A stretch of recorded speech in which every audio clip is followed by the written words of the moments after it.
Nah, kita bersyukur karena hari ini kita akan membahas satu tema yang penting sekali, yang saya yakin tema ini juga akan menjadi pergumulan setiap kita, yaitu comforting purposes in our painful afflictions.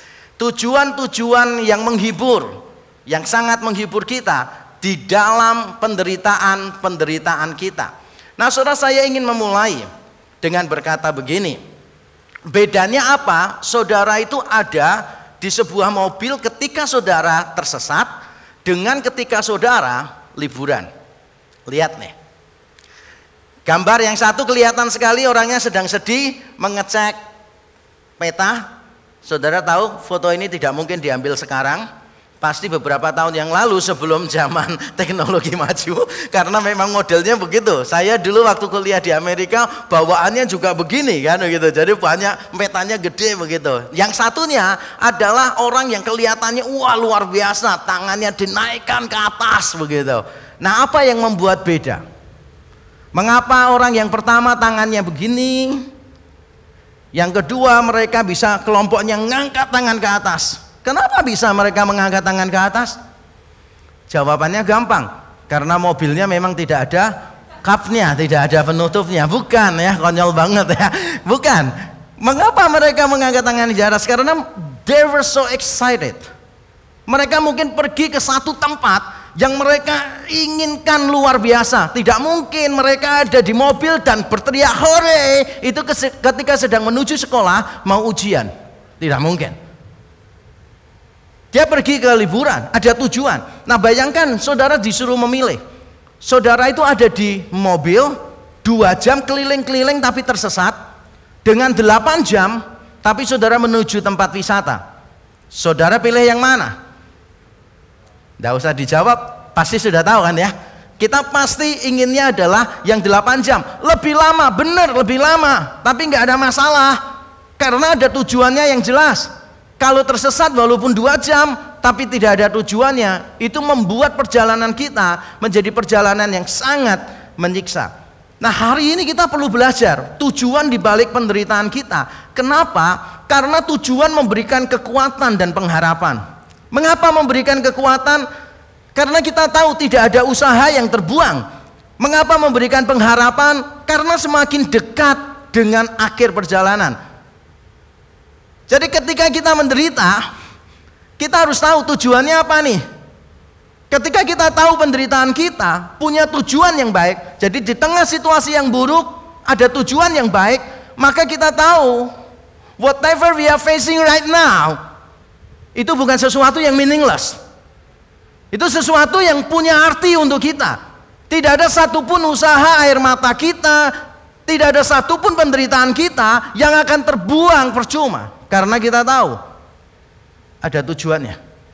Kecuali kalau saudara menderita tanpa tujuan, saudara tidak paham apa tujuan Allah di balik penderitaan saudara, maka situasi yang buruk tetap berhenti sebagai situasi yang buruk.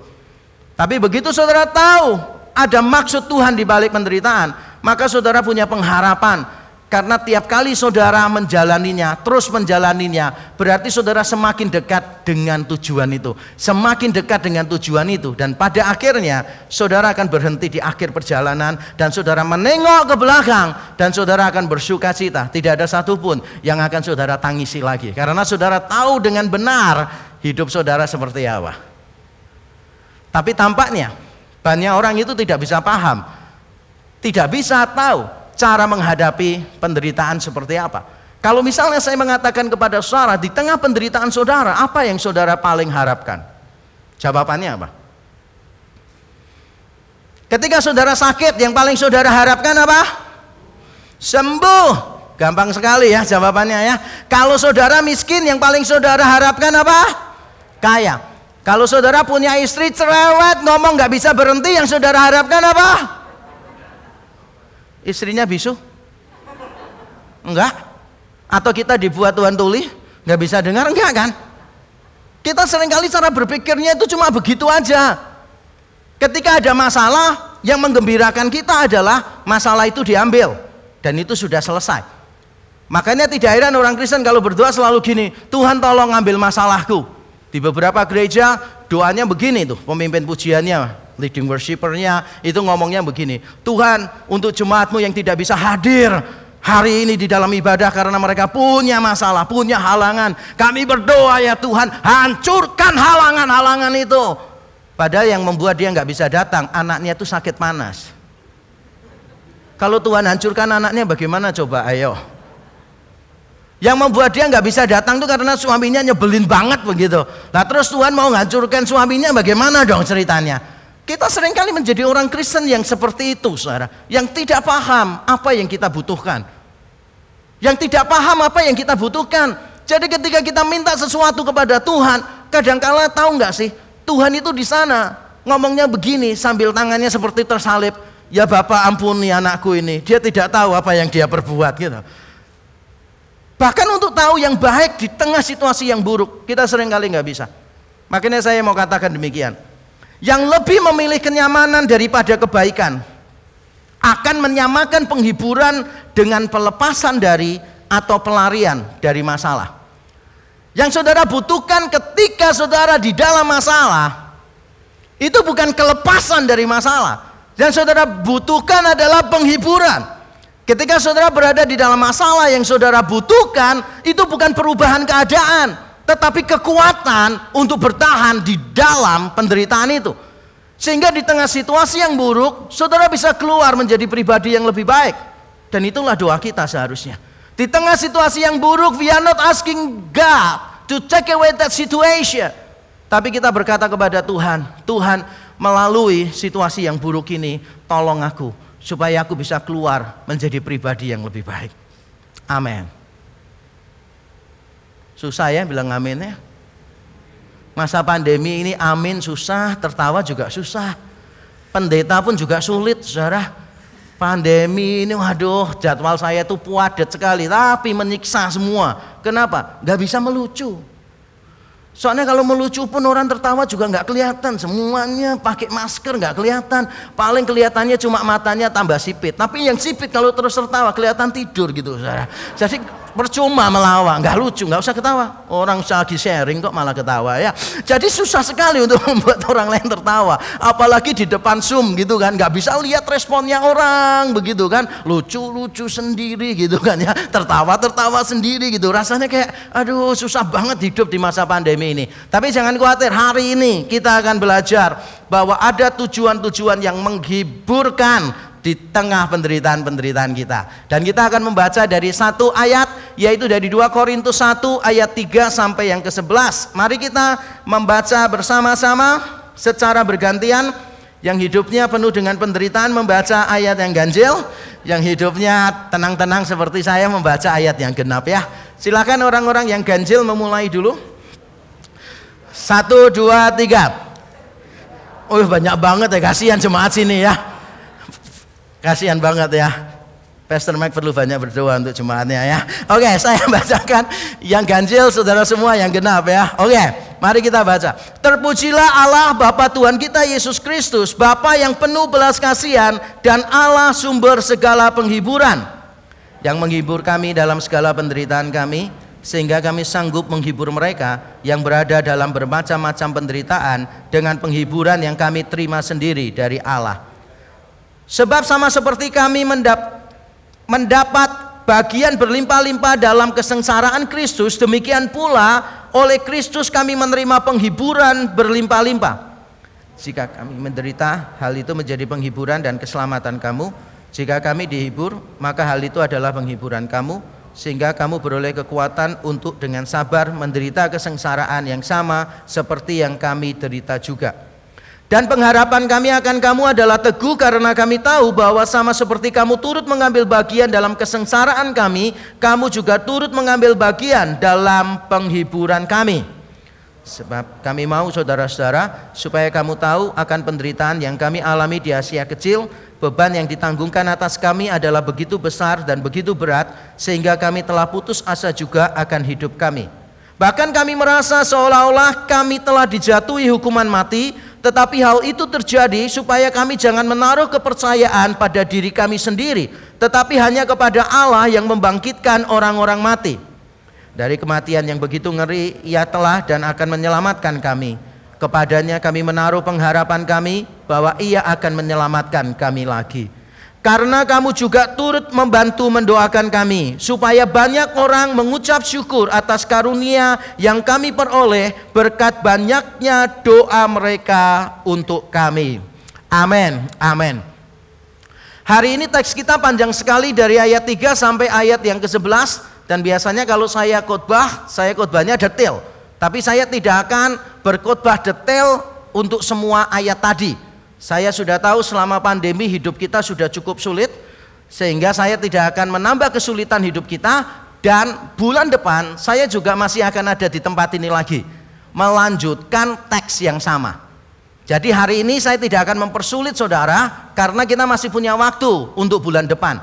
Jadi hari ini saya memang cuma mengajak saudara membaca, setelah itu saya akan tutup di dalam doa. Dan kita ketemu bulan depan ya, supaya saudara lebih terhibur gitu kan ya, pulang gereja lebih awal ya, kelihatan sekali kerohaniannya. Nah, kalau kita melihat tadi, ayat yang kita baca adalah salah satu ayat favorit.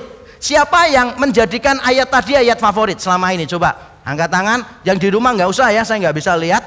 Silakan yang di sini, ada yang menjadikan ayat tadi sebagai ayat favorit? Nggak ada ya? Waduh, biasanya itu kalau ada berarti orang itu hidupnya sering menderita. Makanya ayat favoritnya tentang penghiburan. Kalau jemaat di sini luar biasa ya, hidupnya sudah menderita, nggak tahu yang menghibur apa ya. Sempurna ya, sempurna.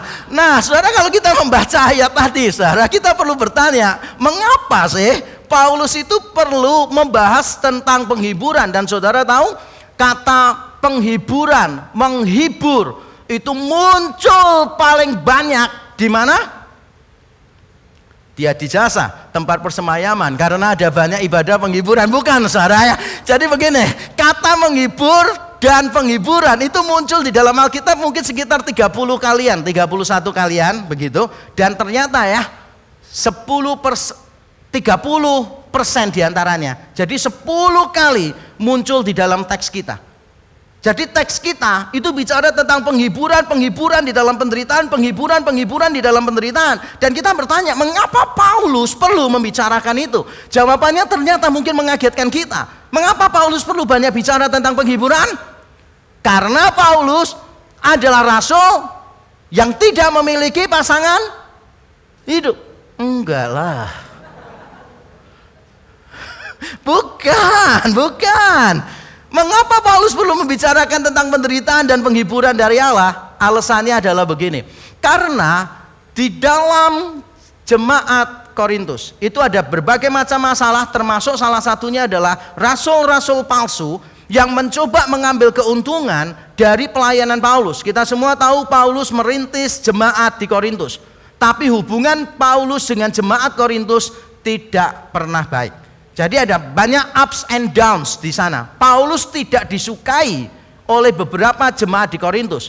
Nah, beberapa jemaat meragukan kerasulan Paulus, dan itu juga didorong oleh rasul-rasul palsu yang berkata begini, kalau Paulus itu rasul Allah, mengapa pelayanannya selalu terhambat? Mengapa dia selalu dianiaya? Mengapa pelayanannya tidak lancar? Mengapa dia selalu menderita di dalam hidupnya? There must be something wrong with that guy. Bukankah kita seringkali mendengarkan omongan semacam itu? Ketika sakit, pendeta datang, wah, pertanyaan pertamanya bukan udah berapa lama sakit bu, gitu. Pertanyaannya gini, ibu punya dosa apa? Kok sampai sakit? Gitu. Ngerti maksud saya? Ada orang-orang Kristen yang di awal pandemi mengatakan orang yang benar tidak akan terpapar COVID-19. Orang yang ngomong gitu akhirnya terpapar. Saudara, saya mau kasih tahu saudara bahwa COVID-19 ini bukan hukuman Allah. Ya memang ini adalah virus, ini pandemi global. Kalau itu hukuman Allah berarti orang-orang yang benar tidak akan kena. Apalagi pendeta-pendeta, apalagi yang seperti saya. Pasti nggak akan kena. Tapi saya mau kasih tahu saudara, virus itu tidak ngecek agama kita, benar ya? Nggak peduli agama kita, Tetap dia akan kenakan ke kita, karena virus nggak bisa baca KTP kita, agama kita, dia nggak bisa baca. Virus juga ketika ketemu orang Kristen dia nggak milih persepuluhannya yang besar mana, yang kecil mana gitu kan ya. Jadi saudara yang bayar persepuluhannya kecil, tenang aja, virus nggak tahu. Tapi itulah kenyataannya, saudara. Ada orang yang berpikir bahwa kalau pelayanan seseorang itu tidak maju, maka mungkin ada yang tidak beres dengan orang itu. Nah, saya tidak mengatakan bahwa kalau orang yang pelayanannya penuh penderitaan pasti hidupnya beres di hadapan Tuhan. Bukan itu poin saya juga.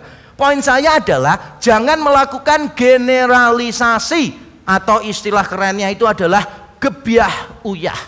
Tahu ya gebyah uyah, kalau orang Jawa bilang uyah itu garam, digebyah itu berarti disebarkan gitu. Itu biasanya orang yakin ya, kalau ada roh-roh jahat, rumah saudara ada roh-roh jahat, itu disebar gini, pakai garam gitu. Itu ada orang Kristen masih melakukan itu. Saya pernah doakan satu tempat begitu, saudara. Orangnya Kristen, tiap minggu ibadah. Terus dia cerita, Pak, tolong doakan tempat sini banyak roh-roh jahatnya, Pak. Saya sudah sirami garam gini loh, Pak, taburin garam. Tetap aja roh jahatnya datang gitu kan. Saya ngomong, salah kamu, jangan taburin garam.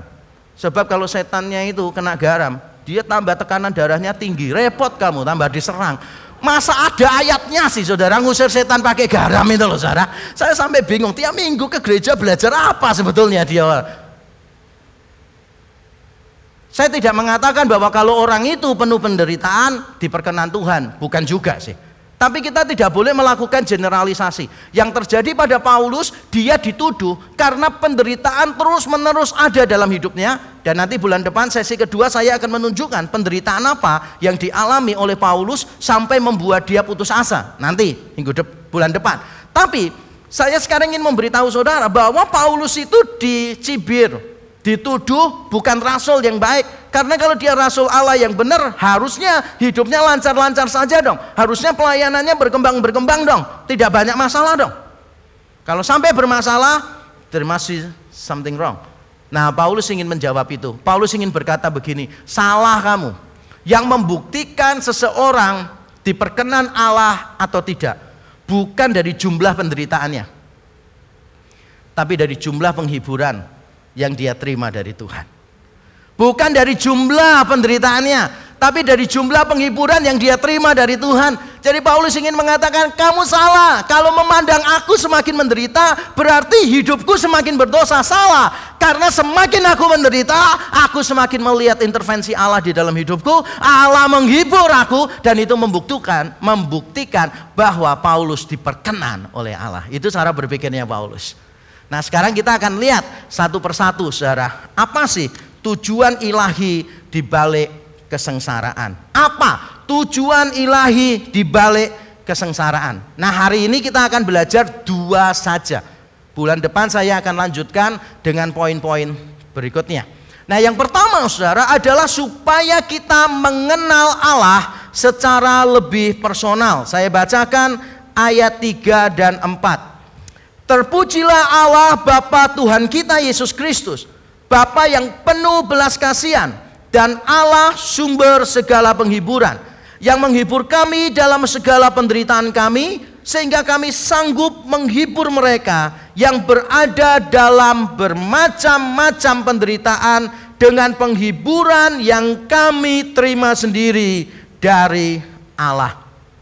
Saudara, Paulus di dalam ayat ini dia mengucap syukur kepada Allah, dan itu merupakan hal yang biasa di dalam surat-surat kuno.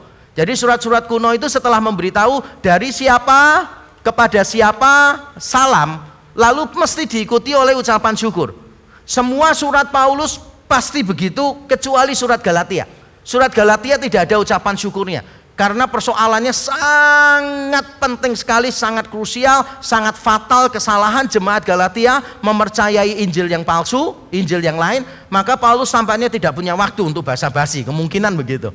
Jadi ucapan syukur itu merupakan hal biasa di dalam surat-surat di Perjanjian Baru. Bahkan di surat-surat di luar Alkitab, ucapan syukur juga biasa. Tapi menurut saya yang tidak biasa adalah cara mengekspresikan ucapan syukurnya. Itu yang tidak biasa. Apa yang kita temukan di bagian ini memberitahu kita tentang apa yang akan dibahas di dalam seluruh suratnya. Jadi Paulus itu ketika mau membahas sesuatu, dia sudah memberikan petunjuk di awal, yaitu di ucapan syukurnya. Dan dia punya pola itu kalau nulis surat. Sama seperti saudara kalau nulis surat kan juga begitu kan ya. Jadi misalnya kepada ini salam damai sejahtera dalam kasih Tuhan kita Yesus Kristus gitu kan. Terus ngomong, aku ingat dulu masa-masa indah bersama kamu yang tidak akan aku lupakan. Wah, paragraf berikutnya, aku lagi butuh uang, bisa nggak utang gitu kan. Nah itu pola-pola yang umum ya, modus-modus yang biasa kita lihat sebetulnya.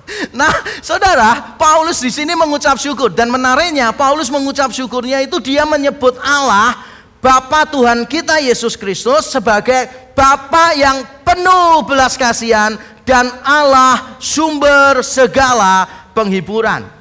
Kata belas kasihan di sini di dalam bahasa Yunani yaitu kata oktirmos. Kata ini tidak sering muncul sebetulnya di dalam Perjanjian Baru.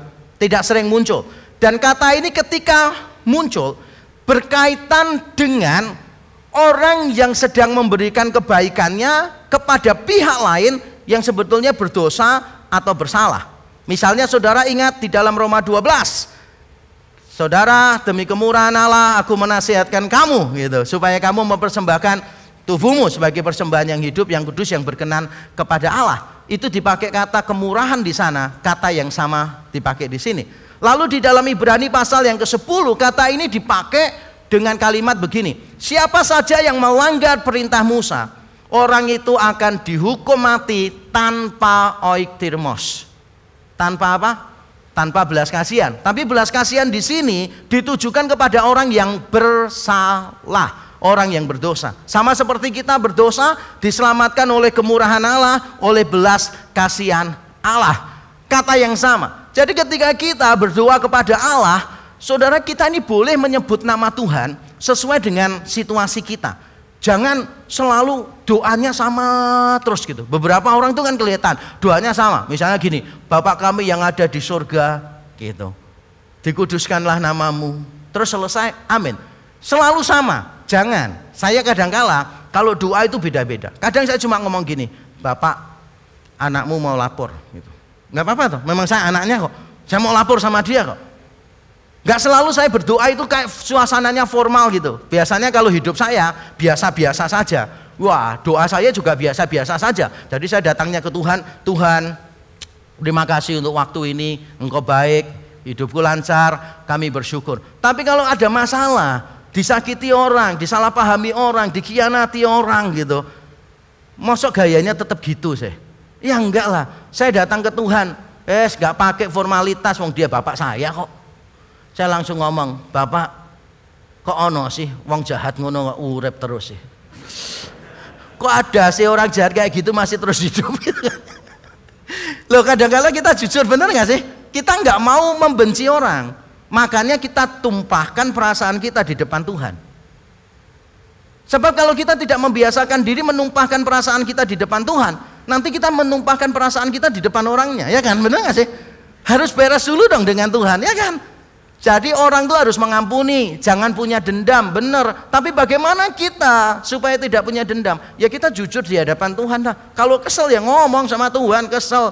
Tuhan punya mama kok ngeselin gini sih Tuhan gitu. Punya mama satu ngeselin. Nanti Tuhan jawab, mau 10 kayak gitu. Oh enggak Tuhan, terima kasih Tuhan. Nah akhirnya bisa bersyukur ya. Oke. Jadi kita ini harus tahu Allah yang kita sembah itu adalah Allah yang penuh dengan belas kasihan. Dia melihat dosa kita, dia melihat dosa kita, dia melihat kelemahan kita, tapi itu tidak akan membatalkan relasi kita dengan dia, bahwa dia adalah Bapa dan kita adalah anak-anaknya. Amin. Tidak ada satupun yang kita lakukan yang bisa membatalkan apa yang Allah telah lakukan bagi kita. Saya ulang sekali lagi, tidak ada satupun yang kita lakukan yang bisa membatalkan apa yang Allah telah lakukan bagi kita. Kalau dulu kita musuh-musuhnya, Allah mengejar kita begitu rupa, reckless love. Dia mengejar, He did whatever He could untuk mendapatkan kita. Maka setelah kita dari musuh menjadi anak-anaknya, saya percaya kita tidak mungkin jadi musuh-musuhnya lagi. Itu Allah yang penuh belas kasihan. Tapi dia juga Allah yang sumber segala penghiburan. Bukan cuma Bapa yang penuh belas kasihan, tapi Allah sumber segala penghiburan. Nah, kata penghiburan di sini kata yang muncul berkali-kali di dalam Alkitab, berkali-kali. Jadi kalau saudara seringkali mendengar kata paraklesis, yang nggak pernah dengar, minimal sekarang dengar dari saya. Paraklesis kata bendanya, atau kata kerjanya parakaleo, menghibur, biasanya diterjemahkan begitu. Kata ini muncul berkali-kali dan artinya cukup beragam. Artinya itu bisa dari nasihat. Paraklesis itu artinya bisa nasihat. Parakaleo itu bisa aku menasehati kamu, bisa. Tapi artinya juga bisa memberikan kekuatan, bisa mendorong, memberikan kekuatan juga bisa. Artinya juga bisa menghibur, tergantung konteksnya. Tergantung konteksnya. Nah, tapi kalau saudara mau tahu, sebetulnya dari asal-usul kata ini terdiri dari dua bagian. Tapi itu dari sisi asal-usulnya. Kita tidak tahu apakah pada zaman Alkitab orang-orang masih tahu tentang asal-usulnya. Tapi dari sisi asal-usul kata ini terdiri dari dua bagian. Para itu di samping gitu. Kaleo itu memanggil. Klesis itu berarti dia kayak semacam panggilan di samping gitu. Para kaleo itu memanggil untuk ada di samping. Jadi terjemahan yang lebih umum, maksudnya yang lebih bisa memayungi semua, itu adalah penyertaan sebetulnya. Jadi Allah menyertai kita dimanapun kita berada. Bentuknya mungkin nasihat, bentuknya mungkin dorongan, mungkin kekuatan, mungkin teguran, tapi juga mungkin sesuai konteks 2 Korintus 1 ayat 3, di sini konteksnya adalah penghiburan. Jadi Allah kita bukan cuma Allah yang penuh dengan belas kasihan, tetapi dia adalah Allah sumber segala penghiburan. Dan kalau saudara bertanya-tanya, bagaimana ya caranya Allah menghibur kita? Coba saudara pikirkan, ketika saudara menderita, Allah menghibur saudara, caranya bagaimana? Ketika kita makan, tiap hari makan tempe terus nggak enak, Tuhan menghibur kita. Caranya bagaimana? Walaupun yang kita makan tempe, tapi rasanya seperti ayam. Itu halu ya. Kebanyakan tempe memang bisa jadi halu ya. Please deh, bukan gitu caranya Tuhan menghibur kita gitu loh saudara. Seringkali kita tuh jadi anak-anak Tuhan yang cengeng gitu. Ketika ngomong sesuatu, minta sesuatu, selalu mintanya itu, Tuhan ini gak enak ambil, Tuhan ini gak enak ambil, Tuhan ini gak enak ambil, Tuhan ini gak enak ambil. Itu yang kita doakan terus. Di tengah situasi yang buruk, kita seringkali tidak tahu memilih apa yang baik. Kalau saudara melihat kata paraklesis di dalam 2 Korintus, maka saudara akan tahu bahwa penghiburan yang Tuhan berikan itu modelnya macam-macam. Contohnya Paulus bilang begini, ketika Titus mengunjungi Korintus dan balik kepada Paulus berkata begini, suratmu yang keras direspon dengan baik, ada pertobatan di sana, jemaat Korintus berada dalam keadaan baik-baik saja. Itu sudah penghiburan sebetulnya. Jadi cara Allah menghibur kita itu macam-macam. Jadi saya kasih tahu saudara sekali lagi ya, garis bawahi kalimat saya, Allah itu selalu menghibur kita, tapi bentuk penghiburannya tidak selalu seperti yang kita mau. Gak selalu seperti yang kita mau, karena kadang-kala kita salah mendefinisikan penghiburan. Allah itu bisa memberikan penghiburan itu dengan cara yang macam-macam gitu. Jangan cuma kita lihatnya satu hal saja. Kadang-kala kan gini, ketika kita menderita, lihat orang lebih menderita, kita tuh bisa terhibur. Apakah salah? Kalau itu saja salah sih. Itu namanya menderita di atas penderitaan orang lain. Ngerti nggak maksudnya? Dan itu tidak Kristiani banget, dalam arti tidak ada muatan Injilnya gitu loh saudara.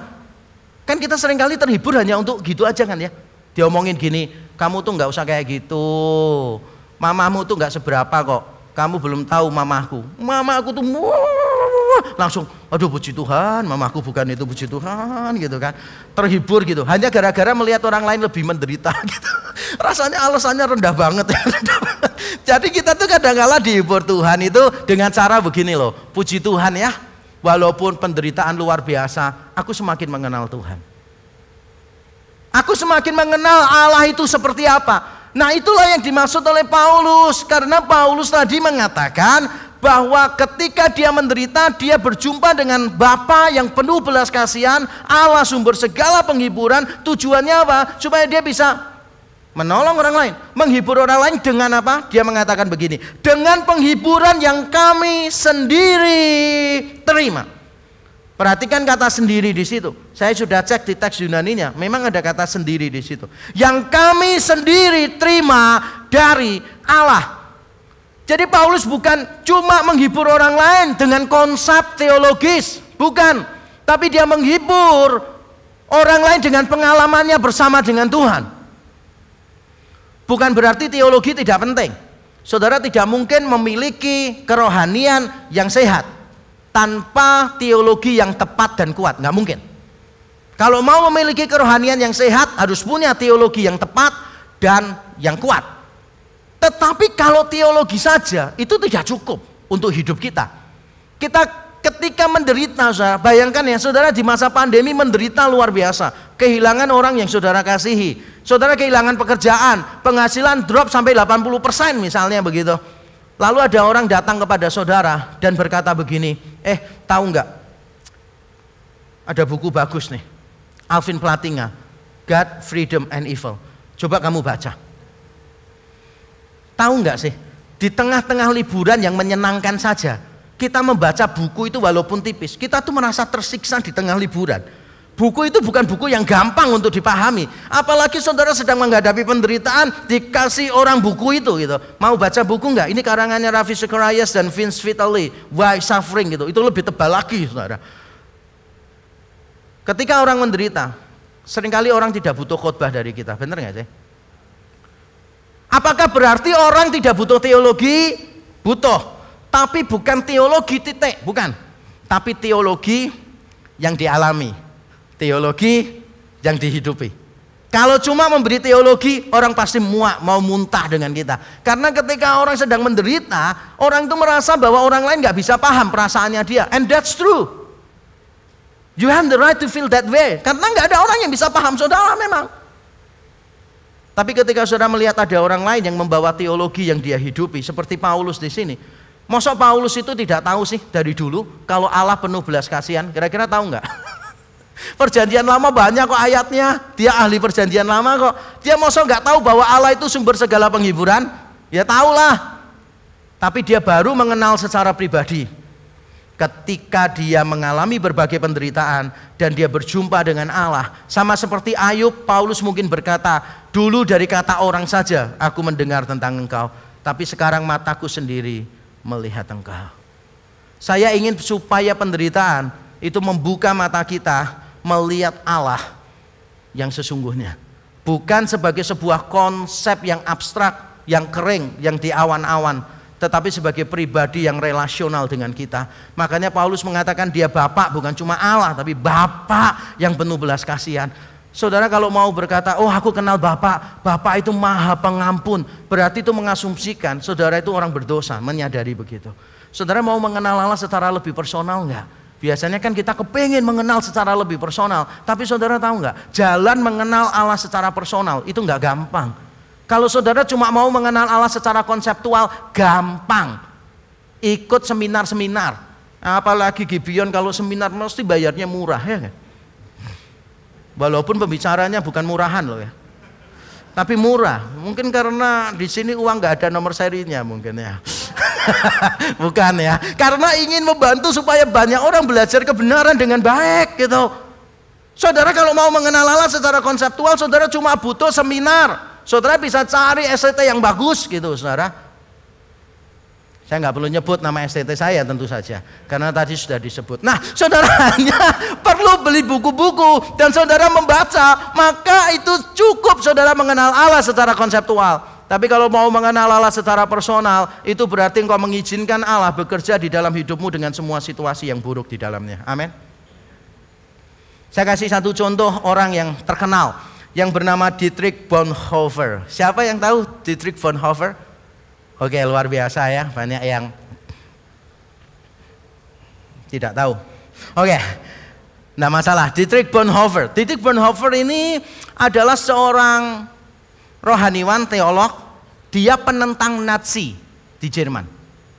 Dia dipenjara dan akhirnya dia juga digantung gara-gara perlawanannya terhadap Nazi Jerman. Nah, Selama dia di dalam penjara, di dalam kurungan, dia menulis surat. Wah, menulis surat untuk tunangannya dia.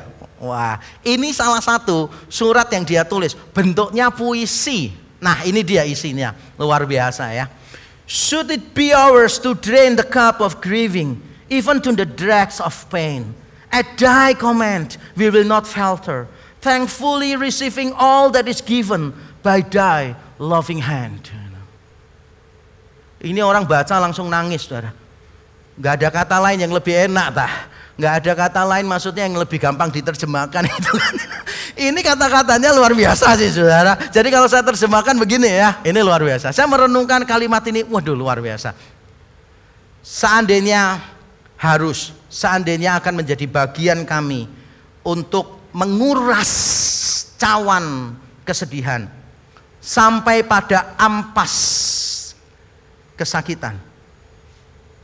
Pada perintahmu kami tidak akan bimbang.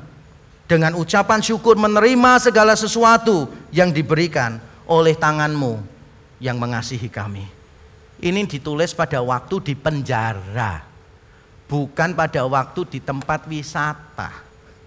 Ditulis pada waktu dia terpisah dari tunangannya dan dia tidak tahu apakah dia akan punya waktu berjumpa dengan tunangannya. Ini orang Kristen sejati. Jadi kalau pacaran pun teologinya keluar gitu loh, saudara. Jangan pacaran cuma nulisnya yang di sini hujan. Kamu tahu nggak komposisi hujan itu apa? Hujan itu 1% H2O air, 99% kenangan. Duh. Please deh.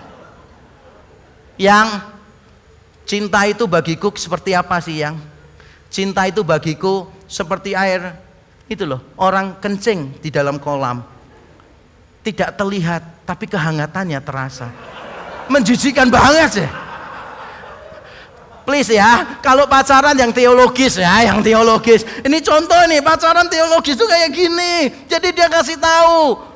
Di dalam doanya dia menguatkan pasangannya dia, tunangannya. Dan saudara tahu tunangannya pada akhirnya itu meninggal dunia, sakit keras, begitu parah, luar biasa sakit. Tapi tunangannya berkata yang menghiburkan dia adalah surat dari Bonhoeffer. Dan saudara tahu tunangannya memberikan surat itu kepada orang tuanya mereka. Dan orang tuanya yang di dalam kesedihan terhibur dengan kalimat ini. Saudara, saya ingin saudara itu lihat nih kalimatnya baik-baik.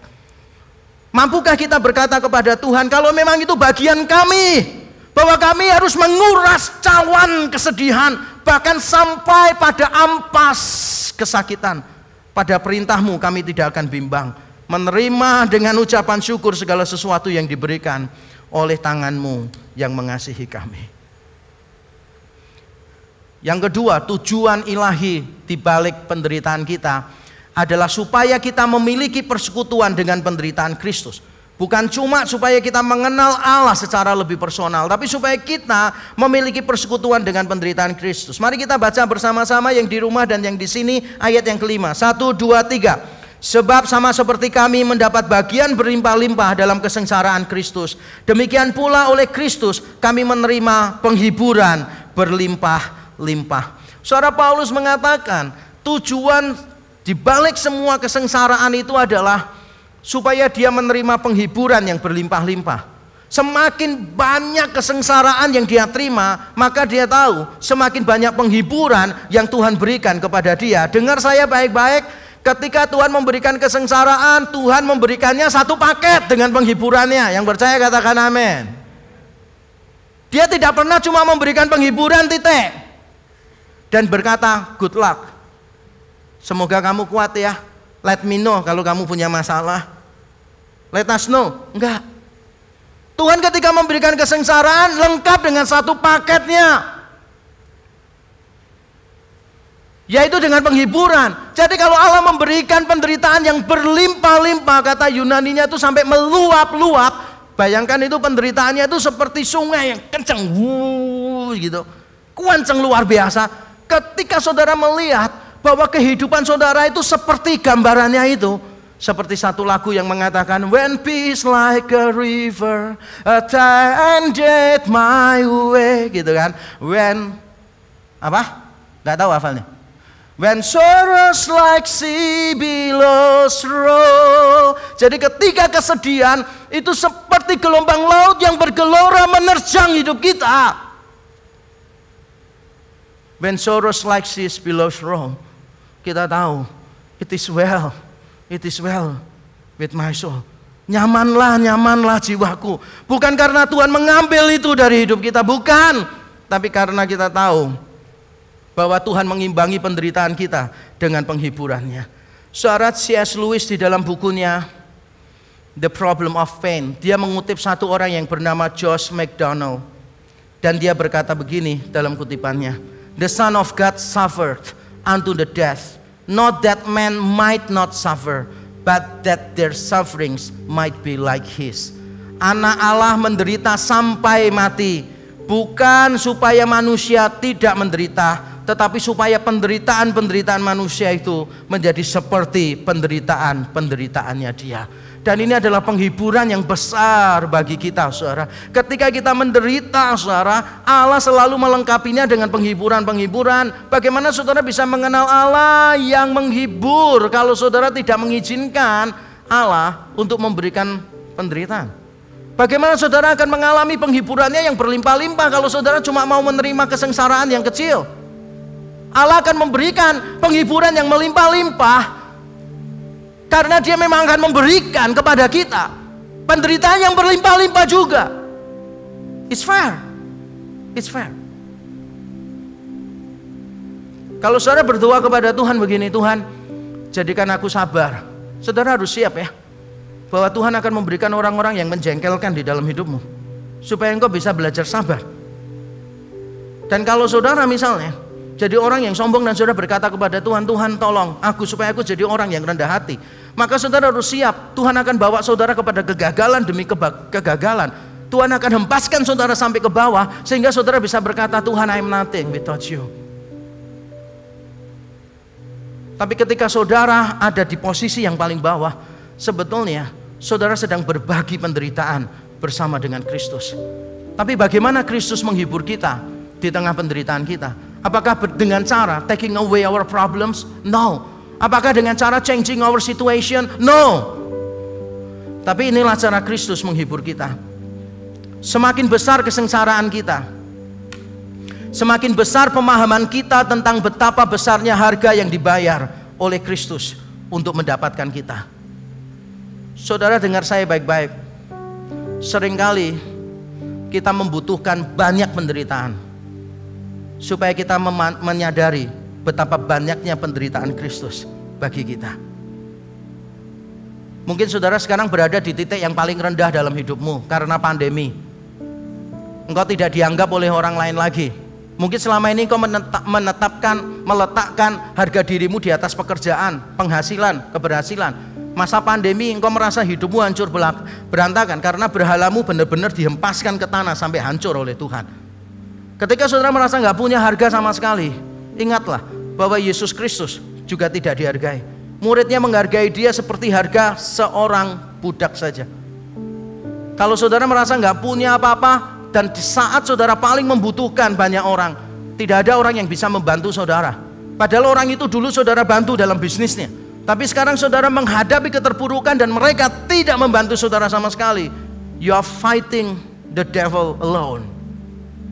Saudara ingat di Taman Getsemani ketika Yesus paling membutuhkan murid-muridnya. Murid-muridnya semua tertidur. Bahkan ketika murid-muridnya bangun, mereka hanya bangun untuk melarikan diri. Ketika saudara merasa dilecehkan oleh banyak orang karena kegagalanmu, dianggap tidak becus bekerja, dianggap tidak becus merawat orang tua dan sebagainya. Saudara ingat di atas kayu salib Yesus juga dilecehkan, dia ditelanjangi di depan publik. Saudara mengalami apapun, itu membuat saudara semakin sadar. Sebesar itulah Allah mengasihi saudara. Saudara merasa pernah dilecehkan secara seksual, harga itulah yang Tuhan bayar untuk saudara. Saudara merasa miskin, dikhianati orang, ditikam dari belakang dan saudara menjerit, Tuhan, she's so painful. Dan Kristus akan berkata kepada saudara, the same pains I took on my shoulder to have you in my heart. Semakin besar penderitaan kita, kita dibuat Tuhan semakin mengerti betapa besarnya penderitaan yang dia bayar untuk kita. Dan yang terakhir saudara, salib Kristus memberikan kebersamaan, kubur kosong memberikan pengharapan. Ketika kita melihat salib Kristus, kita tahu kita tidak sendirian. Ketika kita melihat kubur yang kosong, kita tahu kita pasti menang. Saudara, saya tidak tahu kondisi saudara sekarang seperti apa. Saudara mungkin terhempaskan, benar-benar terhempaskan. Saudara hancur, berantakan. Bahkan untuk berjumpa dengan orang pun saudara tidak mampu. Saudara menutupi semuanya supaya kelihatan oke di depan orang lain. Dan itu akan semakin memperburuk keadaanmu. Apapun keadaanmu sekarang, saudara ingat, ketika engkau sedang ada di bawah terpuruk, lihat kepada kayu salib.